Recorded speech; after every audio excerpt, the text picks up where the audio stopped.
Hello, ladies and gentlemen, and welcome to another episode of Tigers Talk Rugby. We got a little bit of a special one for you today, as we are on our way back from the Atlanta-Rooney rugby matchup in Atlanta. So we're just on the road, and we'd like to thank Tiger Vision for lending us some of the recording equipment that we could take portable and use for a couple interviews that you'll hear at the end of this podcast. So, on that note, I'm Ethan Richards. I'm CJ Bagel. I'm Becky Rice. And this is another episode of Tigers Talk Rugby. So, like Ethan was saying, we just got finished up with the Rugby ATL Rooney match, with a win for Rooney, 22-19. So, gentlemen, what do you guys think about that match? Oh, I thought it was fantastic. An absolute great match to be able to go and take in. Yeah, I thought it was a very even match. The score closed up right at the end of the game with Xander Van Schalkwijk scoring his a try right at after the 80-minute mark and keeping the points within 7 and giving the team the extra bonus point for the tables, which I think will help them out in the end. But it was a very good, close match for those teams. I think that this matchup might turn into a rivalry, because today was a physical game. Oh my gosh, guys were getting beat. Like, they were dropping like flies out there. It seemed like almost every single phase there was a guy going to the ground just because of how physical it was. There was, in particular, one hit that we all saw that Matteo Bastero, hint for later, you should probably watch the rest of this episode. He took the ball in, or he caught the ball and then ran the ball in and then got clobbered by 3 ATL guys. So it was a big hitting match. I agree. It was absolutely insane. You could hear the hits from across the pitch. It was just amazing, which is honestly my favorite kind of rugby, where the hits just come in. Oh, boy. Yeah, and for me, one of my favorite elements of the game is the kicking game, and we asked a couple people after the game in a few interviews about how the kicking game was designed for ATL and how they set themselves up, and I thought both teams played a very good kicking game in terms of knowing when the right decision was to try to trade possession for territory, and I was quite satisfied with what I watched today as a fan in the stands. So, apart from that, who do you guys think was, some standout players of yours? I'm going to say, to start off with, Troy Lockyer. Had a good try today. He did go off due to injury, but I think he's going to make himself one of the best players in this league right now. I thought the number 10, the Cathal Marsh for Rooney, was very good. He controlled the game well. He had a solid kicking game, very solid from the tee. He moved his troops around perfectly and helped to secure the win for Rooney. So I'm not going to necessarily select an individual player. I'm going to go with a group. I'm going to say that the back 3 for Rooney really put together a good structure and phases on both offense and defense when they had to work themselves back to receive kicks and whatnot. So I think instead of selecting an individual player, I'm going to say that they stood out to me as a good group. I'll agree with you. I also think that the back row 3 from ATL was having a pretty good game too, because they were making some big tackles, solid tackles. I didn't think they missed a tackle at all. Like, you'd be seeing Jason Dam going out in the middle of making some big open tackles in the middle of the field, or either there or right beside the ruck making some bone crunching tackles. I think the back row for the at Rugby ATL did pretty well too. Yeah, I'm gonna have to second that attitude with talking about the goal line or the try line stands that ATL had to put together, and those three were all right in it every time, ready to try to hold and put pressure. And when they were the ones taking that contact and holding that line, usually they held out pretty well.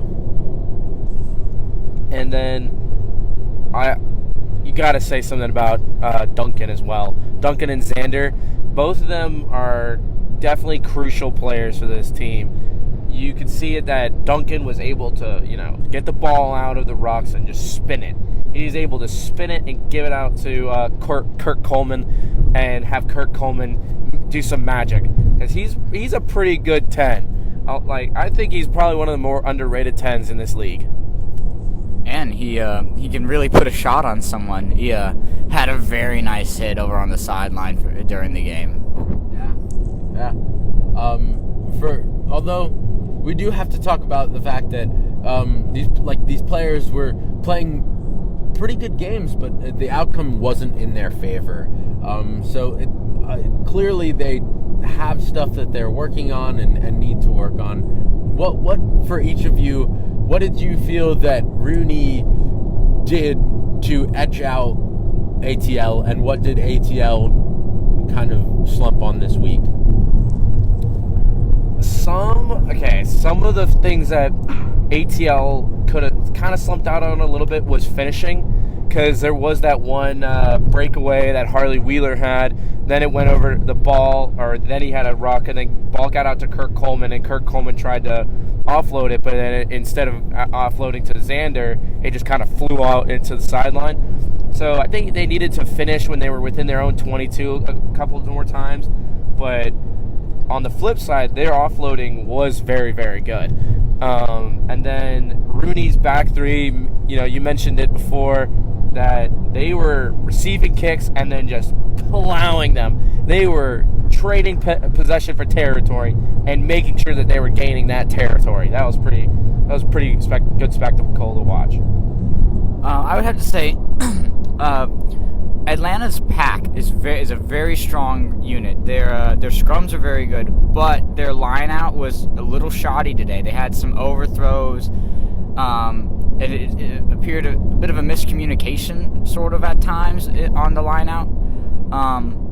And also, sort of like what CJ said, similar to the finishing, they gave a few costly turnovers. One, for example, they were within their opponent's 22, and they let New York get into the ruck and turn the ball over. That was very costly. So. Yeah.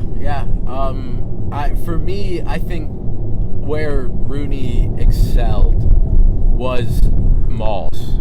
I think Rooney was able to prevent the ATL maul from driving in tries that could have easily been if the maul was not defended well. I think having Bastereau in the forward pack kind of helped that out, just because he's such a unit of a person. He's a big man, strong guy. Smart player. Yeah, exactly. Smart player. So I think having him in those mauls is definitely helpful. Absolutely. So I just think overall, just for both sides of the field, I think mauls were just that is one of the pieces of game that Rooney excelled at a little bit more today. Well, yeah, that's how Dylan Fawcett was able to, a big way that he was able to lead the league in tries last year. He had a lot of tries off the maul, and that's how Bastereau scored his first try last week. So, yeah. Again, the Rooney maul, maybe they continue with it. It's going to be tough for them to stop, for opponents to stop. But let's see if they can build some more momentum after this, the last couple wins, and maybe string together some, maybe make themselves known a little bit more in the East. Yeah. So I think that's a good overcap for all of us on our specifically the rugby portion of our day. I kind of want to share with our audience some of our experiences with going to a professional rugby match in the United States, especially at ATL. So I know for all of us, the Life University Stadium is familiar, knowing that we've all been there or played there at some point in the last few years.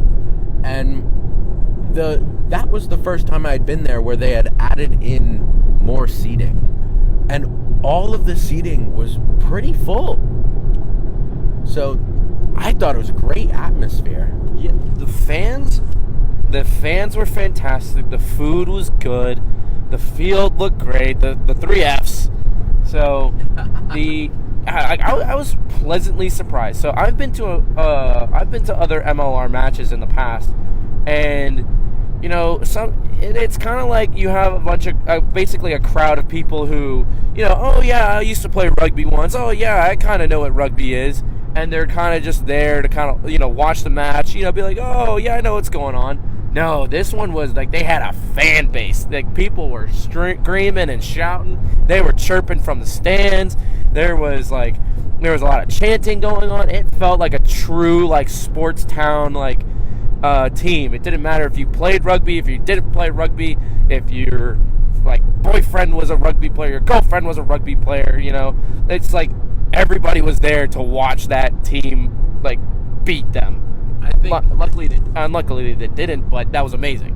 I think my favorite part was looking across the field and seeing the smoke canisters and the flag being waved every time there was a great breakaway or a try going for ATL, and for me that was kind of the hype and the fun and excitement that everybody was having and enjoying was just it was a very amazing experience. For those who haven't been to a professional rugby match who are listening, make your way to Atlanta or make your way to the closest stadium you can get to and enjoy it, because it's so much fun. I know I enjoyed that experience a lot.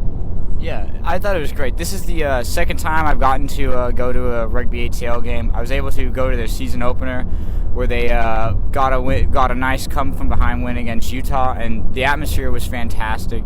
The stadium was absolutely packed, a little bit more so than today, but today was still a very full stadium, very animated crowd. Last time I got to be over in the standing-only section where they had the smoke and the flags waving. For the every time Atlanta was able to score a try, and the standing only section I feel like is the most animated and fun part to be over in. So a couple of other things that I was surprised about is that team is very appreciative of their origins and their donors and their sponsors. So they were talking about Atlanta Rugby Union Football Club, which was they brought all of the former players to the field and introduced them and all that sort of stuff, and it felt like it was a very much a professional atmosphere. They had little games going on the field. They had promotions. You could hear all the promotions. You could hear the cold beer here. Those in the stands. So I don't know. It sounded like it was a pretty well done, organized event, and I appreciate that.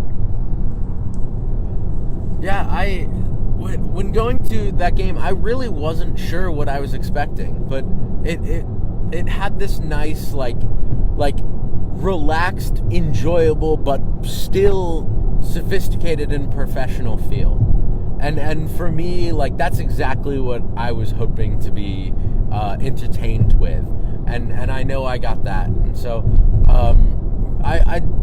we're talking a lot about this, and I just want to shout out and say thank you to the ATL Rugby family who were able to bring us in and let us do some of the interviews we did, and thank you to Olivia White, who we've been in contact with, who set us up with getting our tickets and our media passes. So they did a really great job they're doing a really great job with their venue and with what they're doing in Marietta, and I am so excited to go back in a couple weeks with the boys and enjoy some more professional rugby. Yeah, absolutely. I've been to a lot of sporting events. Obviously, there's Clemson football, been to baseball games and all that. But this is arguably the best, my favorite at least, my favorite sporting event to go to, just because it's like, it's my favorite sport, and it's just they do a great job with the atmosphere. The game is intense and exciting. It's just all around a fantastic experience, and I just hope for it to continue to grow and get better every single game. So. Yeah, and I think my biggest factor was how intimate it was, because it doesn't matter where you were, if you were up against the fences in the VIP box, in the grandstand or whatever, you kind of stepped close to the field, and it was almost like you were sideline. So I thought it was pretty cool. Yeah. So on that note, I would like to wrap up our roadside speech.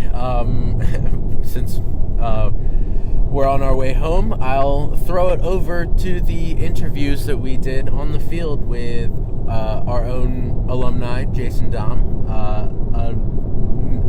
the starting winger for ATL Xander Van Schalkwyk, and Special interview with CJ, I'd let you. The special interview with probably one of the best players, at least from our generation, Matteo Bastero. We got a quick impromptu interview with him, but it's worth a listen. And we also have a video that will go out on our social media, so check that out as well. I believe it's already out on our social media, so go check it out. There's no excuses. Yeah.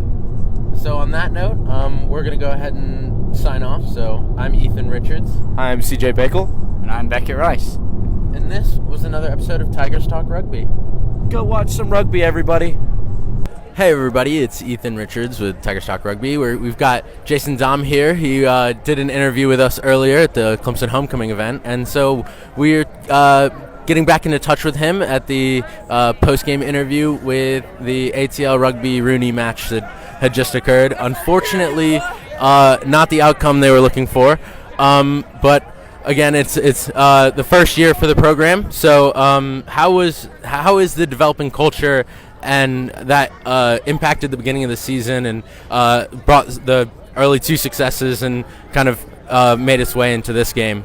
Yeah, I mean, we've had a strong start. Getting 2 wins right out the bat is what we were looking for. We're looking to get the win today, but sometimes it doesn't go that way. But our culture's been great, and I think the coaching staff and everything that we've set up has really helped impact that. They brought in guys who they knew were going to mesh together. It wasn't just about talent. It was about personality and how they represent themselves too. So I think the coaches did a great job bringing everybody together. Hey everybody, so this is CJ here. So we kind of noticed at the beginning of the game that you guys had 4 at the back. Was there a particular reason why you had your 14, your 2 wings and your 15 back, and then also your 10? Yeah, I mean, one of the big things for our game is winning that kicking battle, especially early. If you can dominate the kicking battle, dominate territory and possession, then you can get a good start to it. We had a great kicking battle last week, and I think that was really shown in how the game went. This week it went well, but sometimes just the things didn't fall into place when they were supposed to. Yeah, makes a lot of sense. So another question that now that you've had some time with the program and have been going through a lot more traditional trainings as the season's going on, would you like to explain a little bit of what that training looks like on a day-to-day basis? Yeah, for sure. I mean, so basically Mondays are off days, but it's not really off because it's all film analysis. I normally spend like 3.5 hours to 4 hours on my Monday doing film analysis and things like that to get our plan ready for the upcoming week. Tuesday we kind of come in as a group, 7 hours together, starting at about noon, and it's more of a cerebral mental session to get your mind right for the week and kind of get our game plan set. And then Wednesdays, heavy running. Thursdays off, we get a little massages, which is a nice little treat. That's pretty sweet. Friday's big contact day. Saturday, kind of like captain's run, we call it a one-shot. Sunday, we come out here and represent, So a lot of guys who listen to the podcast that are currently in college, What do you think is like the main factor or main like emphasis that you guys have from moving from the college level to the pro level? Yeah, I mean, one of the biggest differences is everybody has to be able to play with the ball in their hand. Like, you can't just hide out on if you're a prop of just getting away with only being able to carry. You got to be able to pass. You know, everybody's got to be able to play with the ball, and just the speed is so much higher. You can't wait at the breakdown. You got what we call laser, blow it up. And I think you see that a lot in guys who transitioned.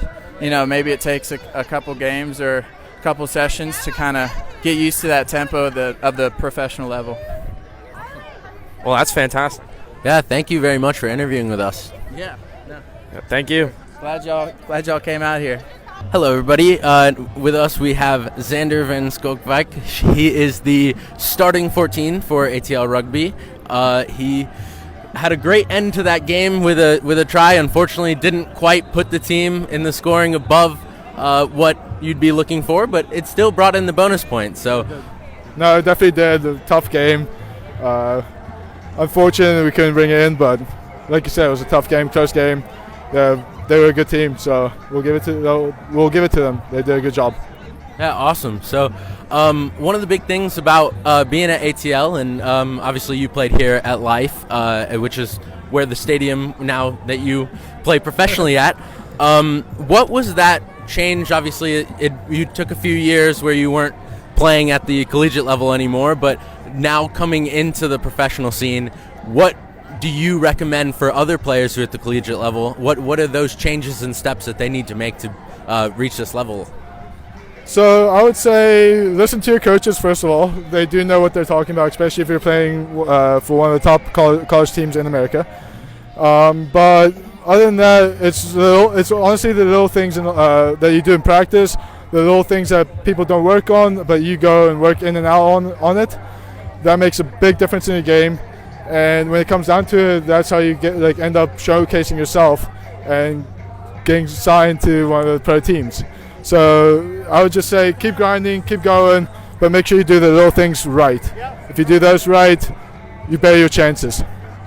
So we noticed early on in the match that you guys had your 14, 11, and 15, and your 10 going back for kicks. Is there a particular reason for that? So the way we have it is you drop back for the kick.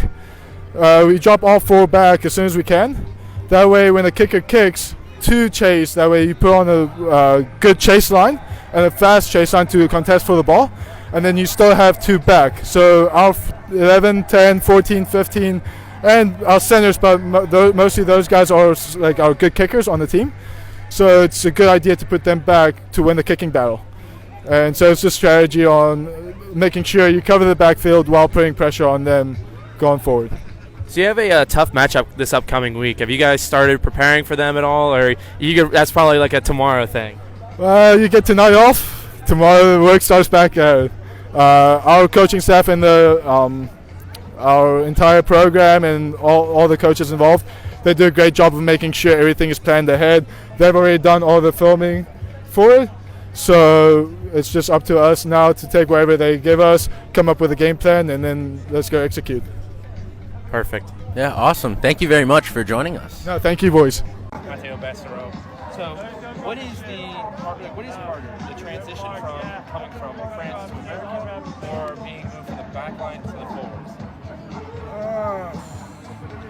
I think the most difficult for me is move from France to here because that's not the same culture.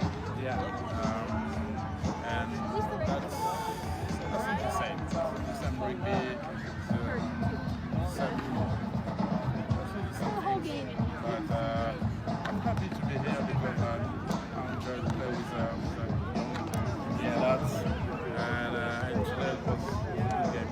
right. It's making you younger, isn't it? Yeah. A lot of young players.